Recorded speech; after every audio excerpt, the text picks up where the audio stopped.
You know how whenever you play like a Dragon Quest game, or a Fire Emblem game, or a Persona game, you know what you're getting yourselves into because they just go and they perfect the formula more and more and more with each sequel, with each iteration?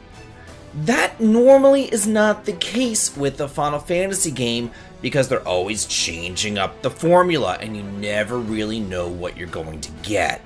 However, with the Final Fantasy VII Rebirth, they were able to really perfect the formula that was found in the original game, in the original remake. Everything that was there is now there, but better. It is amped up a notch.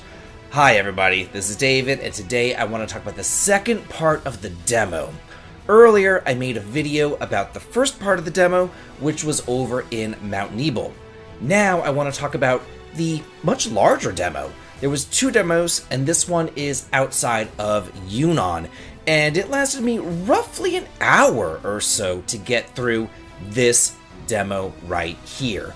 And I just love that they were really able to amp things up a notch, to take what made the first remake so special and then fine-tune those aspects while also at the same time trimming the fat, trimming out the stuff that wasn't so great.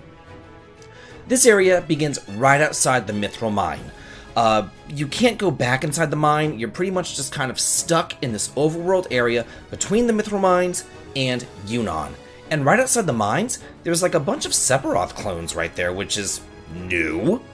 And interestingly, you can summon Chocobos whenever you want to. All you gotta do is hit the R1 button, boom, a Chocobo will appear, and then you can go ahead and walk on them. There are 3 different walking speeds. There's just the normal, regular walking, there's a dashing speed, and then there's like a sprinting speed where you go at like the speed of light. And believe me, you will need that because the world map is just absolutely freaking enormous. And even though here in this demo you're restricted to a relatively smaller area, it still took me like an hour to explore it. There was tons of stuff to do, and I went ahead and I looked at the map, the world map, and like, oh my gosh, it is mind-blowing. It is just, there's so much there. I spent like a really good amount of time just kind of scrolling around, just looking and seeing. In that world map screen, it shows you some points of interest. It shows you, presumably, where battles are. Once you're out there wandering around and you encounter the battles, number one, these battles are optional. A lot of the times, the enemies are just kind of like doing their own thing, whatever. If you want to fight them, you can fight them. If you don't, you can just kind of move on. So you just initiate combat with the square button, and then Chadley will kind of like talk into his Bluetooth or something, and he's going to give you 3 different goals for each battle. For the most part, for this particular demo, there was the goal of pressuring the enemy, staggering the enemy, and also defeating them within a time limit, which was roughly 2 minutes or so. All the goals are different, and if you don't reach the goals, you can always retry the battles too. You just go back into the little enemy zone, you hit the triangle button, boom, you're able to retry the battles, and you can try to get all of your goals taken care of. It was at this point that you're really able to play around with your party setup, your synergy skills, choosing who you want to, and it was just a lot of fun. My favorite thing to do was to just kind of switch the party setup around and see what synergy skills everybody had. I talked about these synergy skills last time. Essentially, they are dual techs. It's whatever characters can kind of team up with one another, and they're able to like fight together, which wasn't in the original remake, but now it is. So that really just makes everything so nice. Unfortunately, you weren't really able to change your materia setup in this demo, although you could in the previous demo. So yeah, there wasn't really any materia laying around, so it was just kind of like whatever you had on, you just had on. You got a chance to play as Cloud, Barret, Tifa, Aerith, as well as Red 13, who was not playable in the original game. He is the newest character, and he kind of plays like a tank, which to me is odd. Like, I feel like if anybody in your party is a tank, it's Barret. Like, come on, it's Barret. Like, give me a freaking break. But, like, to have, like, your agile, fast dog character who was kind of set up as like a caster in the original game to now kind of do a full 180 as a tank is odd to me. It just seems odd. Basically, he has this new ability where you build up vengeance by going through and guarding and taking these attacks. And then once that vengeance gauge is built up, he's going to get attack power boosts, speed boosts, and HP absorb will even be added to his attacks as well. Me personally, I'm not really a fan of tanks in general in RPGs. I am a fan of Red. I liked him in the original game. I'm just not really a fan of this particular playstyle. I tend to play much more on the offensive. So that's just my take on Red right there. As you're going around and, you know, you fight your battles and all that kind of stuff, you're going to see a ton of items just laying around, a ton of crafting stuff laying around, and it introduces item transmutation, which you just go into the menu. It's super easy. This is not atelier level crafting. This isn't like, oh my god, I just have to sit in the menu for like 10 minutes and figure this out. It's literally, hey, you can make this item. It's highlighted. Okay, hold down the X button. Boom, the item is made. It's super easy. Once you make your items, it's going to level up your transmutation levels, which gives you access to more recipes and new items that you're able to create. Another thing that was interesting, but I was kind of confused on it. I'm not the smartest person ever.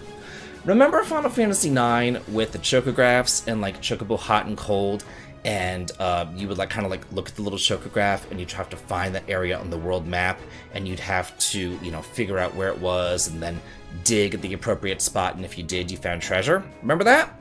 That was one of my favorite things in Final Fantasy IX. They have it here too with the chocobos. There aren't there aren't chocographs though. Basically, as you're just wandering around, a little question mark is going to appear over the chocobo, and then you're gonna have to hit the up button to smell and kind of get more accurate as far as where the treasure is located, and then press the down button for them to dig and find the treasures. Unfortunately, I wasn't able to find any treasure on my playthrough. I tried. But I wasn't able to find it, so whatever. Maybe I was doing it wrong. I don't know what was going on there, but I wasn't able to find any treasure. Also, whenever you're going out, you can find golden plumes, which you can trade for chocobo gear, and you can, like, dress up your chocobos. And there was another streamer beside me who was playing as well, and I heard her and her +1. They were both, like, busting out laughing. And I get up and I look over, I'm like, what's going on? And they're, like, playing, like, dress-up dolls with their chocobos.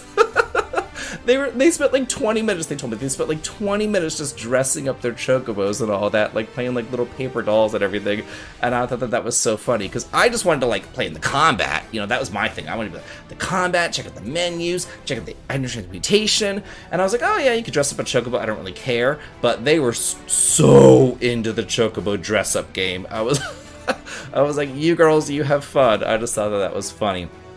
Also, there was this mountain wall, and you couldn't go up it in the demo, but the mountain wall had like little pictures of a chocobo on it, so I was assuming like, okay, you know, maybe this is a mountain chocobo, maybe I have to like run at full speed and I'll be able to fly up the mountain, you know, and access a different area. And in the full game, you will be able to, but you can't do that in the demo. So I spent a good 5 minutes just like ramming my chocobo's head into the wall and being like, why can't I go up this? Until finally Amanda, the Square Enix rep, was like, David, you need to stop. You'll be able to do that in the final game, you can't do that right now. So after I was done looking around outside, looking around at everything that there was to see and do, you know, petting the different chocobos, seeing the Moogles, going around fighting the battles, or trying the battles, playing out with Red, all that kind of stuff, I moved on to Yunnan, inside the lower quarter. And we're wanted criminals. And it was here that I was laughing out loud, because Arius's reaction to being worth like so much money, she was like, oh, I'm worth that much? Oh, that's great. Like, it just a look on her face. It was completely adorable. She's my favorite character. She's always been my favorite character ever since I played the game, whenever I was in high school, the original game. The whole lower portion of Yunnan was absolutely gorgeous. I remember it being a dumpola in the original game. But this, it's so cool how it's nestled on like the mountain side, and yeah, there's like the plate overhead, but the sun shines through on the left-hand side over the water that's sparkling right there. It was super atmospheric, super beautiful. What was once almost kind of like a little short throwaway area in the original game has been elevated to something iconic, I've gotta say. Priscilla comes by. You know, you remember her. She was the one who you had to do the CPR with in the original game. No more CPR, thank God. She is up, alive, screaming, whining, bitching, and moaning about monsters. So you go after her, you chase after her, and who do you find down there in Yunnan? Yuffie! Yuffie's there. You don't encounter her in her forest. She is no longer optional. She is a mandatory party member. We didn't get a chance to play with Yuffie, though. Presumably, you grab her after the boss fight, but the demo ended after the boss fight, so it is what it is. There's a dolphin spinning around or swimming around out there. You know, Yuffie's like, oh yeah, the dolphin, whatever. But then Bottomswell is there, too, who has now been renamed as Terror of the Deep. I kind of like Bottomswell, you know? Bottom. He does bottoming well. Anyway, I'm done now. He is no pushover here, and he's able to encapsulate your characters in like a bubble, and then you have to go over and you have to attack the bubble to get them out of the little bubble thing, and then let them be able to, you know, participate in the party and everything. So it was really, really fun. You had to really get your targeting down too, because he like soars around the screen. Sometimes he'll go underwater, you can't get him, and that's your time to like heal and rest up and things like that and replenish your supplies. Other times he's soaring around the air, he's attacking your party members. So you've really got to utilize everything that you've learned, your limit breaks, your synergy attacks, your materia, your magic, everything in order to get him, especially because he is able to incapacitate your more powerful party members. And to me, he kept on going after Cloud, and I'm like, oh, why did you have to incapacitate him, of all people? But then right after you beat him, you kind of rescue Yuffie, and then the demo ends. So that's what the whole second demo is about. I thoroughly enjoyed it, and I really like how Square is able to now really refine this formula. They made this formula in the first Final Fantasy VII Remake. Now they're able to refine it, and I imagine with the third, Part 3, they're going to refine it even more. They're just going to make it better. So that's really nice, because a lot of the times my complaint about Final Fantasy might be, okay, well, they have a brand new system, what are we getting into this time? And then there's no real chance for them to refine that system in sequels like other JRPGs are able to refine their systems like Dragon Quest or Persona or Fire Emblem or any of the other myriad number of series. So seeing them able to take what worked in the first game and really just elevate it to the next level in this Rebirth remake is just fantastic to me. I thoroughly enjoyed it, I had a great time, and I am so looking forward to the final release come February.